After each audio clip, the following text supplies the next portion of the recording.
How's it going? This is Mr. Mora, and I just want to introduce myself really quickly and welcome you to my sixth grade math intervention presentation for back to school night.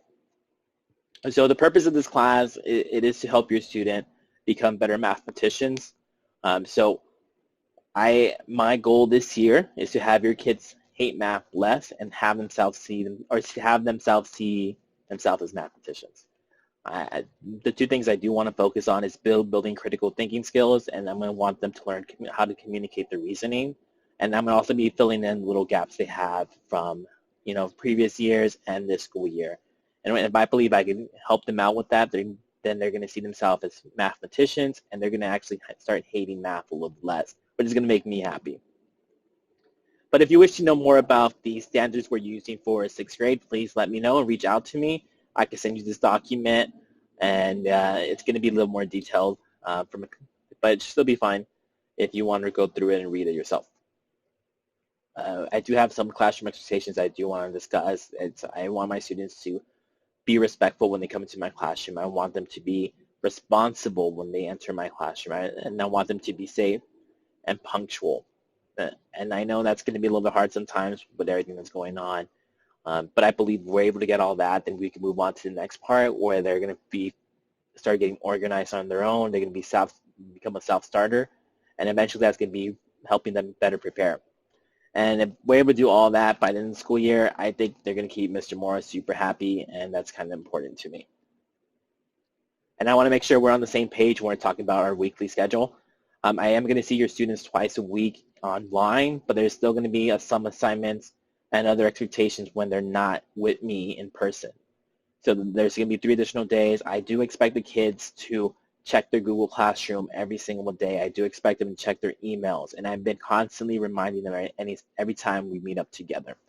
If I do feel your child is falling behind in my class, I'm going to be calling them in, and I'm going to be emailing you also, letting you know that, hey, your kid's falling behind in my class. So I'm going to be having this special hour where I'm going to bring students from that period and try to have them catch up on the work that they need, or trying to see what they need from me to become better and more successful in my classroom. On Fridays, I will be having office hours for students. I will be hosting about a 30 to 40-minute live session, and during that time, in case kids want to come in and talk to me or get additional help on Fridays from 1:15 to 3. But the rest of the time, when I'm not doing the live session, I will be responding to emails. But if your child does need that additional little help, I don't mind going back onto Zoom and adding and having a little conversation with them if that helps them out. With my grading, I do want you guys to be aware that I do believe with intervention, classwork and homework are a little bit more important because that helps build the foundation and it doesn't stress the kids out when we don't have too many tests or quizzes, but we will have some projects throughout the school year. I do allow kids to turn in late assignments in, but they may receive a lower grade depending on their effort. Extra credit is random and rare for me because I do accept late work and late assignments from my students.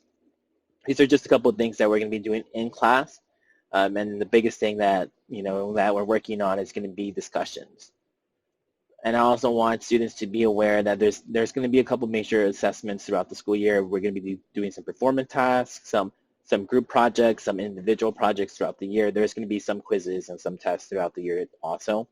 But my main focus for intervention is going to be some projects. But if we do have any type of quizzes or tests, I want you to know that your child, if they don't do so great the first time, they go ahead and retake it. But I'm more concerned about time sensitivity with retakes, just to make sure they have enough time, and so I could grade and they don't take between weeks to try to grade from there. So for example, if your kid gets a 60% on one of the tests, they have the opportunity to retake it and get 75% on their test. But lastly, I do want you to talk about how can you support your kid. This is a big jump for a lot of kids going from elementary school to middle school. So try to be your best to be supportive and positive, and just take a couple minutes a day and ask him hey, what'd you learn in Mr. Moore's class? Because I'm always going to have something. And lastly, if you don't have access to Google Classroom as a guardian and get the Gardener report, send me an email and I'm going to try my best to help you out. If you have any questions,